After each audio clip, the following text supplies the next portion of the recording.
Okay, I want to talk a little bit about why you hate school. We consider it normal to hate school. It's almost cute that Johnny hates school. And we consider it normal that, Mondays kind of suck, because you have the whole week of school in front of you. And that if there's a snow day or some reason that school is canceled, that children are happy about that. Now, if there's something already that seems a bit wrong about that to me, because if school is practice for life, then a school where you hate Monday and wish school was canceled, that's practice for a life that you don't really want to participate in either, that you have to force yourself to go along with. What kind of life is that? Is that really the kind of life that we want to train our children for? And is that really the kind of life that you want to prepare yourself for? And if you're rebelling on some level against that program of training for a life that you hate, this is a noble and justified rebellion. But you're told that you're bad if you rebel against it. You're told that you're lazy, you're told that you have bad work habits, that you're irresponsible. And on some level you believe that, and you feel bad about yourself, and you try to get with the program, and you try to be a good boy or a good girl. But this inner rebellion is stronger than any of these attempts at control, and you'll find yourself doing all kinds of things to resist or to shake off that control. It could be cheating, it could be pretending to be sick and stay home. It could just be this kind of laziness and stupidity that you think is part of your true nature, but that's actually a form of rebellion. So there's a really good reason why most children hate school. School isn't designed for the purposes that they tell you. The origins of school as we know it don't go back that far, only a couple hundred years. And the first school started in the coal powers of the early 19th century. Prussia, England, France, and then shortly thereafter, the United States. You see, early industry faced a problem. Factory work or work in coal mines was very boring. It was very hard labor. It was tedious. It was monotonous. You just do the same thing over and over and over again all day. And a day back then was 12, 14 hours of work, 6 days a week. And people didn't like it. People weren't used to selling their time. And most of the workers at that time had originally been farmers or craftspeople of some sort, where they were the masters of their own time and where they did many, many different kinds of tasks and took responsibility for the finished product. They weren't just a cog in the machine doing one repetitive motion again and again and again. It was intolerable for them.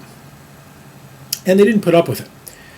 They, as best they could, they refused to do it. Old habits die hard. There was, I can't remember where it was, I think it was either in England or here, but there was the tradition of Saint Monday, where, people would have Sunday off, and they were supposed to go back to work on Monday, and there they would be, working at their machines, and probably one of them would say to the other, hey, I really don't feel like doing this. Let's walk away. Let's go downtown. Let's have a beer. And people would just disappear from work. So how did they make people do the work they were supposed to do? Well, one way is just through brute force. You starve them into it. And conditions at that time were very, very hard for many people. Many had been forced off the land, and it was either work in the factory or starve to death. But even that wasn't enough. And there were all kinds of bloody revolutions and labor strikes and things because people just weren't putting up with it. And they tended to be lazy on the job, too. They even would sabotage things. They wouldn't work as hard as the owners thought that they could work. They didn't work with enthusiasm. They weren't industrious.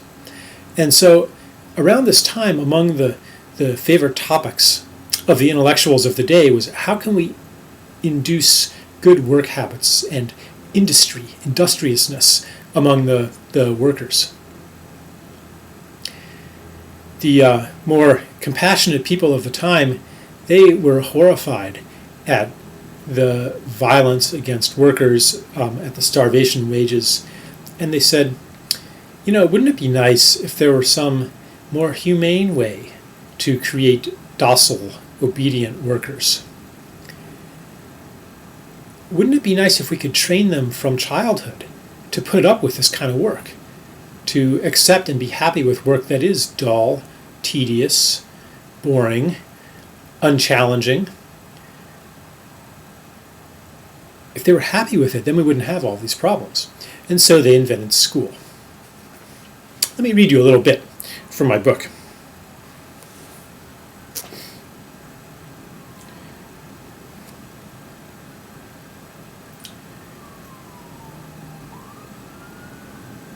Wouldn't it be better to somehow condition people from childhood to accept and even to desire work that was partial, trivial, mechanical, dull, repetitive, and unchallenging to thought and creativity?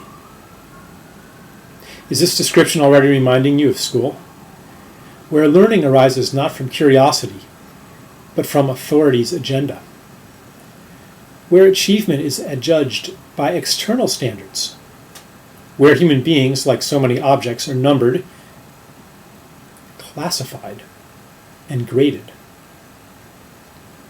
Those are industrial metaphors. You put things into classes and you grade them. An industrial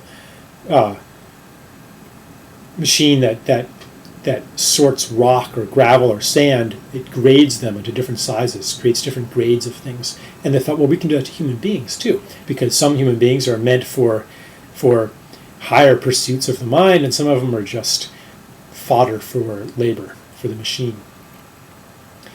Where children are confined to a classroom or desk, except when authority allows them recess or a pass. This is an incredible concept, that children should be indoors, sitting in rows, or moving from classroom to classroom every 48 minutes or whatever it is, and that they should have to ask permission to go to the bathroom. This is the ultimate surrender of your authority over yourself. It's your ultimate surrender of your authority and a giveaway to an external authority, that you can't even discharge your biological functions without permission. You have to ask permission even for that. If you're secretly outraged about that, it's with good reason. But we don't really know what we're outraged about, because all around us we get the message that, school, education, that's one of the noblest achievements of civilization.